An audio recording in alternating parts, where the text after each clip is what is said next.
Hi! Welcome sa Taco Recap. Nagsimula ang pelikula nang nagtanong si Jay kung saan ang bahay ni Mendez. Ang natanungan niya ay ang magandang asawa ni Mendez na si Miria. Namangha naman ito sa kagandahan niya.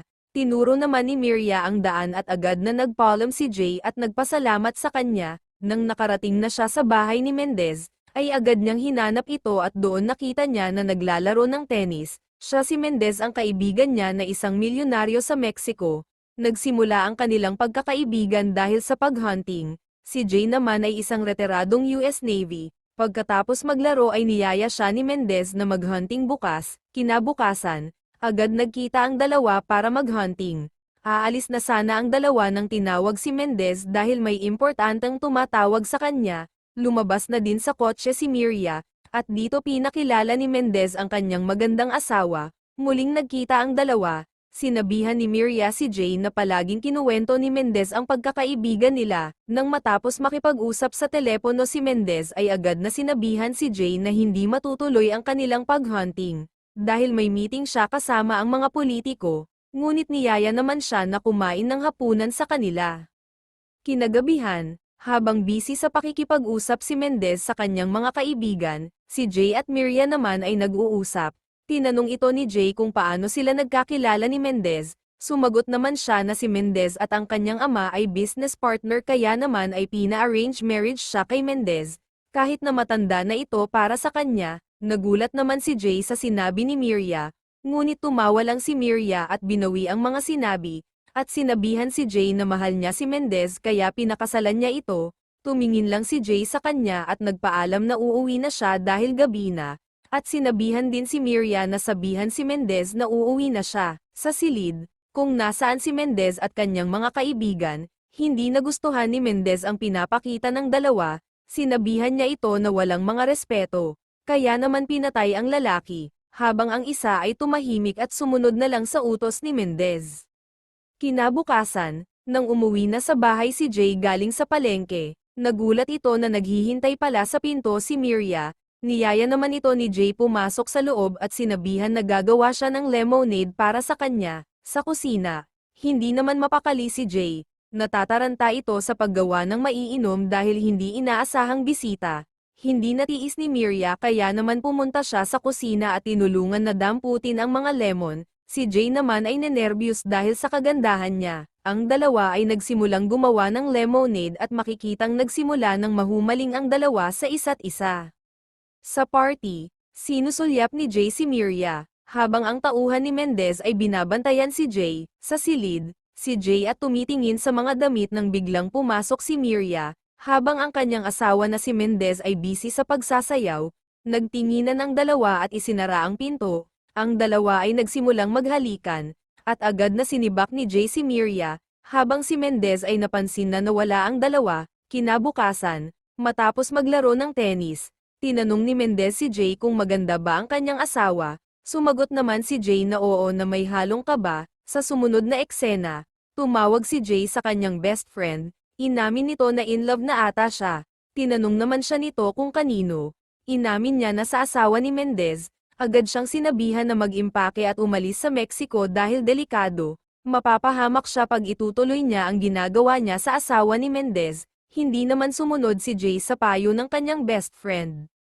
Sa sumunod na araw, ang dalawa ay sekretong nagkikita. Nagsibakan na naman ang dalawa sa bahay ni Jay. Hindi alam ni Miria na pinapakinggan ni Mendez ang record ng telepono. Ang kanyang plano na magkukunwari siya na pupunta sa Miami para bumisita sa kamag-anak at inutusan ang kamag-anak na magsinungaling. Sa sumunod na araw, pinuntahan ni Mendez si Jay. Humingi ito ng maiinom at doon nakita niya ang bag ni Jay. Tinanong niya ito kung may pupuntahan ba siya. Sumagot naman si Jay na pupunta siya sa kanyang kubo. Niyaya naman siya ni Mendez na siya maging piloto niya sa kanyang eroplano dahil may pupuntahan siya. Tumanggi naman si Jay dahil kailangan niyang pumunta sa kanyang kubo. Naglabas naman ng saloobin si Mendez dahil aalis siya. Aalis din ang kanyang asawa at hindi siya masasamahan ni Jay. At dahil dyan napagtanto ni Mendez na may relasyon ang kanyang asawa at si Jay. Sa airport, inihatid na ni Mendez si Miria. Habang naghihintay si Miria, dumating naman si Jay. Tinanong niya si Miria kung nagdadalawang isip ba siya. Sumagot lang si Miria na halikan siya. Agad naman siyang hinalikan ni Jay. Sa sumunod na eksena, ang dalawa ay nakasakay sa sasakyan ni Jay. Habang nagmamaneho, hinihimas ni Jay ang tahong ni Miria at ang dalawa ay nagsimulang magsibakan sa kotse. Sa wakas ay nakarating na din ang dalawa sa kubo ni Jay, at doon ay nagsimulang nagsibakan ang dalawa. Habang nagpapahinga, biglang may pumasok at binaril ang aso ni Jay. Agad naman sinipa si Jay at binugbog. Habang si Miria ay pinanood lang ang pagbugbog kay Jay, pumasok na si Mendez, at galit na sinampal si Miria at sinabihan na siya ay babae para sa lahat. Hinawakan si Jay at binugbog ulit ng tauhan ni Mendez, habang si Miria ay pilit na pinapatigil ang ginagawa kay Jay. Nang matapos na ang pagbugbog, kumuha ng kutsilyo si Mendez at sinabihan si Jay na panoorin ang kanyang gagawin kay Miria. Hiniwa ni Mendez ang pisngi ni Miria at sinabihan na siya na huwag magpasibak kahit kanino.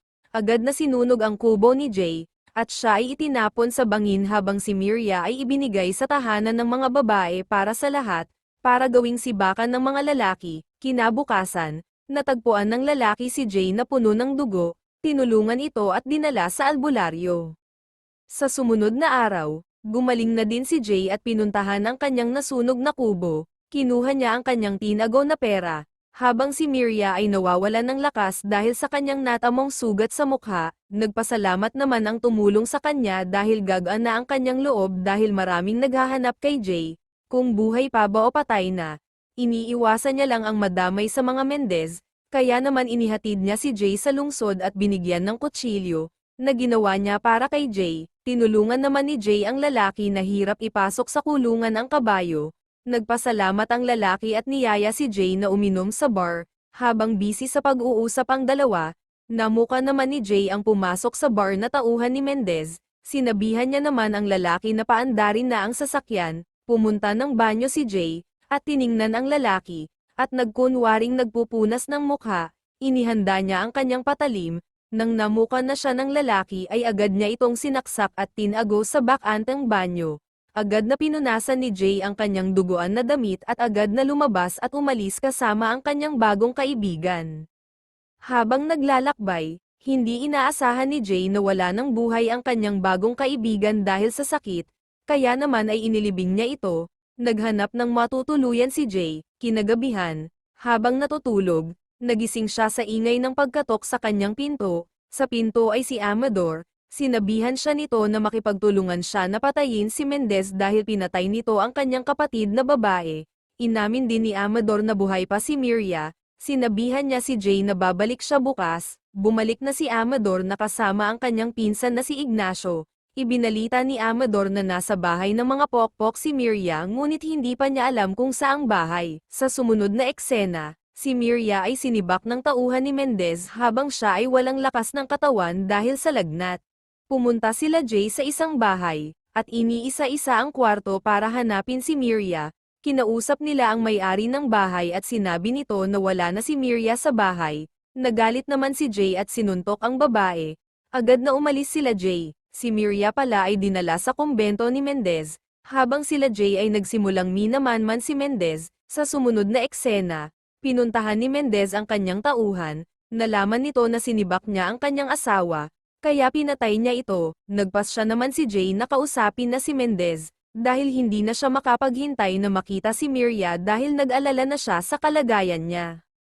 Habang nakasakay sa kanyang kabayo kasama ang isang tauhan, nagulat sila sa mga ibon. Nang lumingon sila nakita nila ang lalaki na nakaupo sa ilalim ng puno na nakatakip ang mukha. Hindi namuka ni Mendez si Jay dahil sa nakatakip ang kalahating mukha nito. Nakalapit na ang tauhan ni Mendez nang biglang binaril ito ni Ignacio na nakatago sa patay na damo, at doon ay tinanggal ni Jay ang takip sa kanyang mukha.